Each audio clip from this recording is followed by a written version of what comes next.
بہت شکریہ چیئرمین صاحب. میں سب سے پہلے انتہائی محترم سینیٹر رضا ربانی صاحب کی اعلیٰ ظرفی پہ ان کا شکریہ ادا کرتا ہوں کہ ان کی اس اعلیٰ ظرفی سے اور وسعت قلبی سے پارلیمنٹ کا مقام پاکستان کے عوام کی نظروں میں بلند ہوتا ہے. یقیناً دعا گو ہوں کہ ہم سب کو بھی اللہ تعالیٰ ایسا ہی رویہ اختیار کرنے کی ہمت اور صلاحیت عطا فرمائے. جناب والا،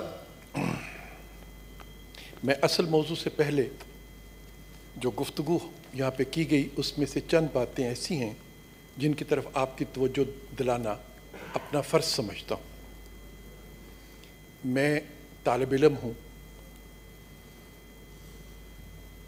دن میں 2-3 گھنٹے ضرور صرف کرتا ہوں کہ اگر کوئی کتاب انٹرنیٹ پہ میسر ہو، کتابی شکل میں میسر ہو، تو اس کے مطالعے سے مستفید ہو سکوں.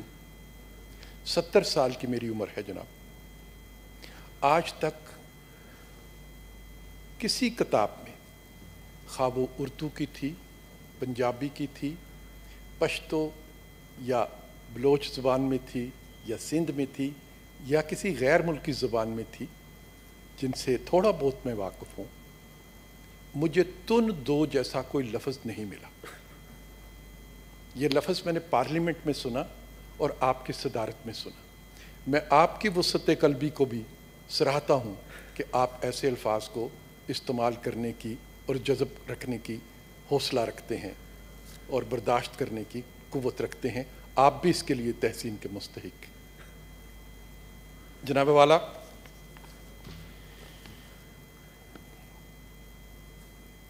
میرے ایک فاضل دوست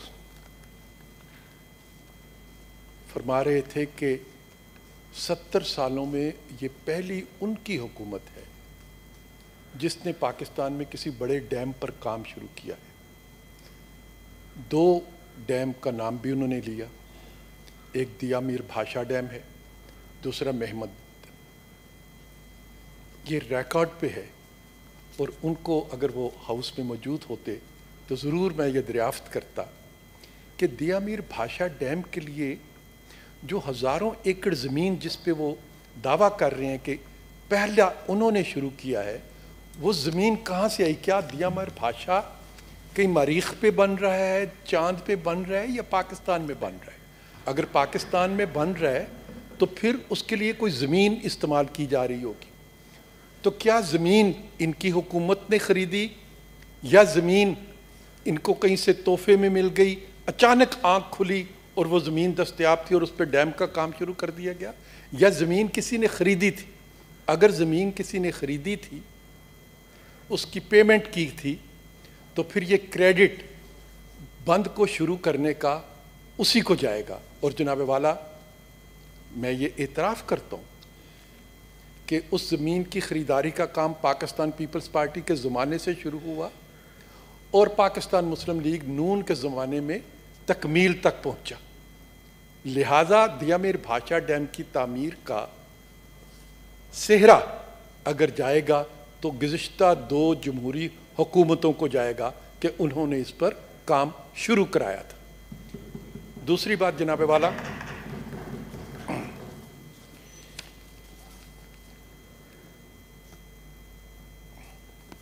ان کا کہنا ہے کہ پھول شاخوں پہ کھلنے لگے، سب طرف بہار ہے، جام رندوں کو ملنے لگے، سب فیض یاب ہو رہے ہیں کیونکہ دودھ اور شہد کی نہریں بہہ رہی ہیں. میں اس ہاؤس میں، اس ہاؤس کی موجودگی میں انہیں دعوت دیتا ہوں کہ کل، پرسوں، دوپہر، شام، جب ان کے پاس اپنی مصروفیات میں سے کچھ وقت دستیاب ہو،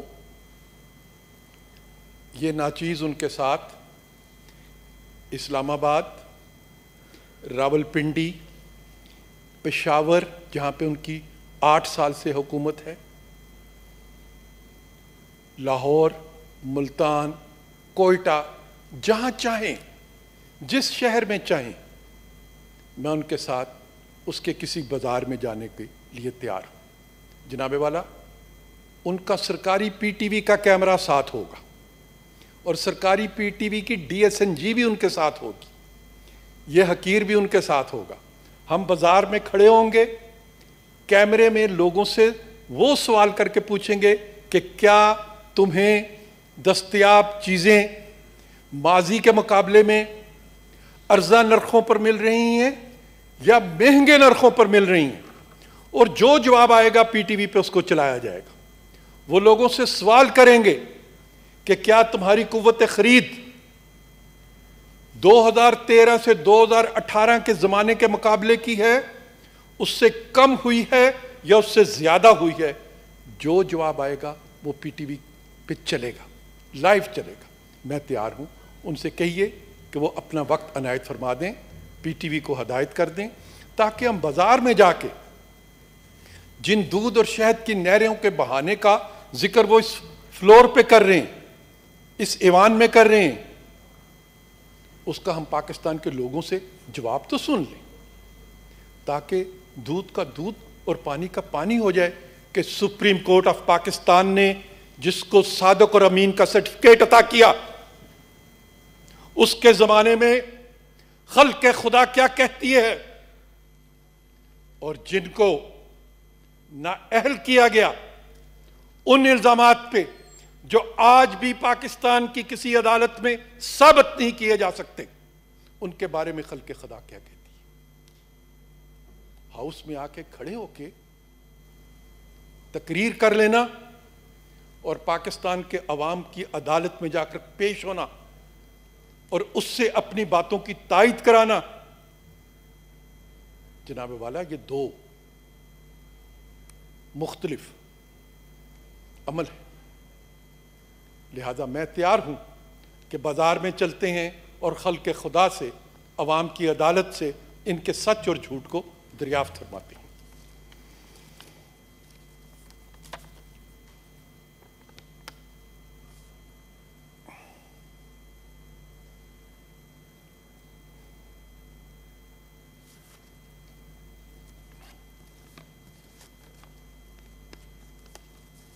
جناب والا، اب میں جو آج کا موضوع ہے اس پہ آپ کی خدمت میں گوش گزار کرنا چاہتا ہوں. پاکستان کا وفاق پہلے وجود میں نہیں آیا. 1947 سے پہلے پاکستان نام کی کوئی ریاست دنیا کے نقشے پر موجود نہیں تھی. لیکن جس خطے میں آج پاکستان موجود ہے، ہمارا پیارا وطن جو 1947 میں وجود میں آتا ہے، یہاں پہ رہنے والے لوگ صدیوں سے اس خطے میں رہ رہے تھے. بلوچ، سندھ، پنجاب، خیبر پختونخوا صدیوں سے آباد، اور صدیوں سے ان کی اپنی تجارت ہے، صدیوں سے ان کی اپنی ثقافت ہے، صدیوں سے ان کی اپنی تہذیب اور تمدن ہے، صدیوں سے ان کے اپنے اپنے مذاہب ہیں. ان کا وجود موجود تھا. اس وجود نے فیصلہ کیا کہ ہم ایک ریاست کی تشکیل کرتے ہیں، اس ریاست کا نام پاکستان رکھتے ہیں. تو جو تخلیق کی وجہ بن رہا ہے، جو اجزاء ہیں جن سے مل کر پاکستان بنتا ہے، اگر ہم ان کے وسائل پر ڈاکہ ڈالنا شروع کر دیں، یہ اسلام آباد جس کو وفاقی دارالحکومت کہتے ہیں، جناب والا یہ اس خون پسینے سے بنا ہے جو بلوچستان کے کانکنوں نے اپنی محنت سے پیدا کیا، جو سندھ کا ہاری سخت ترین موسم میں پیداوار کے ذریعے پاکستان کو ادا کرتا ہے، جو پنجاب اور خیبر پختونخوا کے عوام ٹیکسوں کی شکل میں وفاق کو رقم ادا کرتے ہیں، اس سے یہ دارالحکومت تعمیر ہوتا ہے. تو کیا یہ دارالحکومت تعمیر ہونے کے بعد ان لوگوں کے پیٹ پہ ہاتھ ڈالے گا جو اپنا پیٹ کاٹ کے اس وفاق کو پالتے ہیں؟ کیا وفاق کو ہم اس ناگ کی شکل دیں گے جو جب بھوکا ہو جائے تو اپنے ہی بچوں کو کھانا شروع کر دیتا ہے؟ ایسا نہیں ہوگا جناب والا۔ آئینی اور قانونی حیثیت رہے گی کہ وفاق صوبوں کے وسائل پر بری نظر نہیں رکھ سکتا، ان پر قبضہ نہیں کر سکتا، انہیں اپنی من مانی سے استعمال نہیں کر سکتا، لیکن اس آئینی اور قانونی پوزیشن کے ساتھ ساتھ سب کو یاد رکھنا چاہیے کہ اگر ایسا کرنے کی کوشش کی جائے گی تو پھر اس کے خلاف عوام کی مزاحمت ہوگی، اور اس مزاحمت کو کوئی روک نہیں سکے گا۔ اس لیے اب بھی اس خام خیالی سے پرہیز کر لینا چاہیے اور اس طرف غلط نگاہ سے نہیں دیکھنا چاہیے۔ آخر میں ایک اور مسئلے پر بھی آپ کی توجہ دلاؤں گا اور اس کے بعد میں اپنی گزارشات کو ختم کروں گا۔ جناب والا، پاکستان میں ایک عرصے سے دن رات ایک چیز کا پراپیگنڈا کیا جاتا ہے، اور آج بھی مجھے افسوس ہوا کہ ہماری نئی ساتھی، نئی سینیٹر جو منتخب ہو کے آئیں، مجھے توقع تھی کہ ان سے میں کوئی کسی نئی بات کی سننے کی توقع رکھتا تھا، لیکن انہوں نے وہی پرانی بات کی جو انہوں نے اپنے ساتھیوں سے سن رکھی تھی۔ میں انہیں قصوروار بھی نہیں ٹھہراتا۔ یقیناً ان کی پرورش، ان کی نشو و نما، ان کی سیاسی تربیت جس ماحول میں ہوئی ہے، اس ماحول میں ان کو یہی بتایا گیا ہے کہ ان کی جماعت کے علاوہ، ان کے رہنما اور ان کے لیڈر کے علاوہ پاکستان میں سب لوگ بدعنوان ہیں، پاکستان میں سب لوگ کرپٹ ہیں، پاکستان میں سب لوگ چور ہیں، صرف ایک ایماندار شخص ہے، اور ایک اس ایماندار شخص کی سیاسی جماعت ہے، اور اگر وہ ایماندار شخص نہ ہوتا تو اس پاکستان کو وہ لوٹ کے کھا گئے ہیں۔ میں صرف یہ دریافت کرنا چاہتا ہوں کہ یہ منترا پڑھتے پڑھتے، بچوں کو سکھاتے سکھاتے آپ نے معصوم بچوں کو جوان کر دیا، ان کے ذہن بھی آپ نے پراگندہ کر دیے، لیکن کیا حقائق اور واقعات کبھی بھی آپ کی کسی بات کی تصدیق کرتے ہیں؟ ابھی دیکھیے، ایک فیصلہ آیا لندن کی عدالت سے، ایک کمپنی ہے جس کا نام براڈ شیٹ ہے۔ براڈ شیٹ کمپنی لندن کی عدالت میں جاتی ہے اور وہ یہ کہتی ہے کہ مشرف صاحب کے زمانے میں اس کو ذمہ داری سونپی گئی تھی کہ وہ سیاست دانوں کے لندن میں موجود اثاثے تلاش کرے اور اس کے بدلے میں اس کو معاوضہ ملے گا۔ مشرف صاحب اپنے زمانے میں یہ کہہ گئے کہ کمپنی اپنے کام میں ناکام ہو گئی، وہ کسی سیاستدان کا کوئی اثاثہ تلاش نہیں کر سکی۔ یہ مشرف صاحب نے اپنے زمانے میں فیصلہ کیا اور آن ریکارڈ یہ فیصلہ ہوا۔ 2003 میں غالباً یہ فیصلہ ہوتا ہے اور اس کمپنی سے کنٹریکٹ کو ختم کر دیا جاتا ہے۔ جناب والا، وہ کمپنی عدالت میں چلی جاتی اور عدالت میں جا کے اپنے معاوضے کی طلب کے لیے مقدمہ درج کراتی ہے۔ وہ یہ کہتی ہے کہ اگر پاکستان اس کا معاوضہ اس کو ادا نہیں کرے گا تو یا تو ایون فیلڈ کے 4 فلیٹس اس کو دے دیے جائیں، کیونکہ وہ حکومت پاکستان کی ملکیت ہیں بقول، اس کے کہ وہ پاکستان کی لوٹی ہوئی دولت سے بنے. یہ وہ کمپنی نے کہا عدالت میں چل کے کہ یہ 4 فلیٹس مجھے دے دیے جائیں. پاکستان کرکٹ ٹیم پر پابندی لگا دی جائے. پاکستان کے اکاؤنٹ میں جو پیسے, پاکستان کرکٹ ٹیم کرکٹ کھیلنے گئی ہوئی تھی وہاں پہ, انہوں نے کہا یہ بھی پاکستان کا اثاثہ ہے, یہ بھی ہمیں دے دو. پاکستان کے جو بینکوں میں پیسے ہیں وہ بھی ہمیں دے دو, اور دوسرے ایسٹس جو ہیں پاکستان کے وہ بھی ہمیں دے دو. یہ مقدمہ لے کے وہ عدالت میں جاتی ہے. عدالت نے کیا فیصلہ کیا؟ عدالت نے کہا کہ آپ ایون فیلڈ کی طرف نظر اٹھا کے بھی نہیں دیکھ سکتے. یہ عدالت کا فیصلہ لکھا ہوا موجود ہے جناب, کہ یہ فلیٹ حکومت پاکستان کے نہیں ہیں, تمہارے اس دعوے کو تسلیم نہیں کیا جا سکتا. لہذا نواز شریف تو سچا ثابت ہوا, اس کمپنی کو وہ فلیٹ نہیں دیے گئے, لیکن حکومت پاکستان کے جو پیسے یو کے بینکوں میں موجود تھے ان کو ضبط کرنے کا حکم دیا گیا اور کہا گیا کہ کمپنی کو ادائیگی کی جائے. لہذا کمپنی کو ادائیگی کی گئی 27-28 ملین پاؤنڈز. جناب والا, یہ کوئی جو فیسیں دی گئی ہیں وکلا کو مقدمہ لڑنے کے دوران, جو ان کے کلیمز تھے, وہ ان سب کو اگر جمع کیا جائے تو وہ کو 700 کروڑ پاکستانی روپیہ بنتا ہے. 700 کروڑ پاکستانی روپیہ, جو مشرف کی حماقت اور عمران خان کے جھوٹے الزامات کی وجہ سے پاکستان کو ایک ایسی کمپنی کو ادا کرنا پڑا جس کو غالباً دنیا کا کوئی دوسرا ملک ہائر کرنے کو تیار نہیں تھا, کہ وہ لیکویڈیٹ ہو رہی تھی.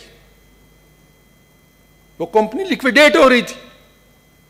700 کروڑ روپیہ.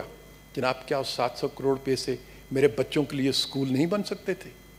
کیا اس 700 کروڑ روپے سے میرے غریب والدین جو ہیں ان کو دوائیاں میسر نہیں کی جا سکتی تھیں؟ کیا اس 700 کروڑ روپے سے پاکستان میں آٹے اور چینی کی قیمتوں کو نیچے لانے میں مدد نہیں کی جا سکتی تھی؟ آپ نے صرف سیاسی انتقام کی خاطر, کہ کسی طریقے سے نواز شریف سے سیاسی انتقام لے لیا جائے, کسی طریقے سے آصف زرداری کو غلط ثابت کر دیا جائے, کسی طریقے سے پاکستان مسلم لیگ کو, پاکستان پیپلز پارٹی کو, مولانا فضل الرحمان کو عوام کی نظروں میں گرا دیا جائے, کروڑوں روپیہ اس کے لیے خرچ کرنا پڑ جائے. الحمدللہ وہ نیب نہیں تھی جہاں پہ لوگوں کو بلیک میل کر کے ان کی ویڈیوز دکھا کے فیصلے کرا لیے جاتے ہیں. اس لیے وہاں پہ انصاف ہوا اور آپ کو جرمانہ ادا کرنا پڑا, اور مزید جرمانے آپ کو ادا کرنے پڑیں گے, مزید جرمانے ادا کرنے پڑیں گے آپ کو. تو سرخ رو کون ہوا جسے صادق اور امین کا سرٹیفکیٹ دیا سپریم کورٹ آف پاکستان کے سابق جج نثار صاحب نے؟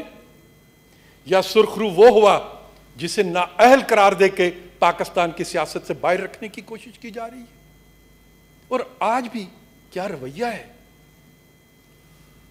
کہ پاکستان کے لوگوں سے اس خبر کو چھپایا جاتا ہے, لیکن اسی کمپنی کا چیف ایگزیکٹو جب بلیک میل کرنے کے لیے مزید جھوٹ بولتا ہے, ان سے مزید پیسے بٹورنے کے لیے مزید جھوٹے الزامات لگاتا ہے, تو اس پہ ٹیلی ویژن پہ گھنٹوں پروگرام کیے جاتے ہیں. اور خود اس کمپنی کے بارے میں مشیر جو ہیں احتساب کے شہزاد اکبر صاحب, ان کی ڈان میں خبر چھپی ہوئی ہے کہ وہ کہتے ہیں کہ یہ کمپنی فراڈ کمپنی ہے. یہ پاکستان کو انہوں نے مثال دی ہے کہ دے آر ملکنگ دا ملک. تو یہ اس طرح کے جو فیصلے کیے گئے سیاسی انتقام کی لینے کی خاطر, اور اربوں روپیہ اب ہم ہر جانوں کا ادا کر رہے ہیں, کیا اس کا کوئی احتساب کرے گا؟ کوئی ہے جو سوال اٹھائے گا نیب کے چیئرمین صاحب سے؟ کوئی ہے جو اس سوال کا جواب دے گا پاکستان کی موجودہ حکومت سے پوچھ کے کہ کہ یہ جو اربوں روپے ہم اس دیوانگی پہ خرچ کر رہے ہیں، یہ بدعنوانی کی کون سی قسم ہے؟ کیا یہ بدعنوانی کے زمرے میں آتی ہے یا نہیں آتی؟ کیا یہ میرے ٹیکسوں کے پیسے، یہ 700 کروڑ روپے جناب، اگر میں نے 1 روپیہ بھی ٹیکس کا ادا کیا ہے تو اس 700 کروڑ روپوں میں میرا 1 روپیہ شامل ہے۔ جناب والا، آپ کی تنخواہ سے جو ٹیکس کٹتا ہے وہ بھی ان 700 کروڑ روپوں میں شامل ہے۔ میرا غریب موٹر سائیکل پر پھرنے والا جب پیٹرول کا 1 لیٹر خریدتا ہے وہ بھی ان 700 کروڑ روپوں میں کنٹریبیوٹ کرتا ہے۔ تو یہ آپ نے ہم غریبوں کے 700 کروڑ روپے ادا کر دیے، جی کیا آپ پوچھیں گے، کسی سے پوچھیں گے کہ یہ بدعنوانی کس نے کی، کون کون اس میں حصے دار ہے، اور اس کا بھی کسی سے کوئی جواب لیا جائے گا؟ اگر آج نہیں تو کل لیا جائے گا جناب والا۔ بہت بہت شکریہ۔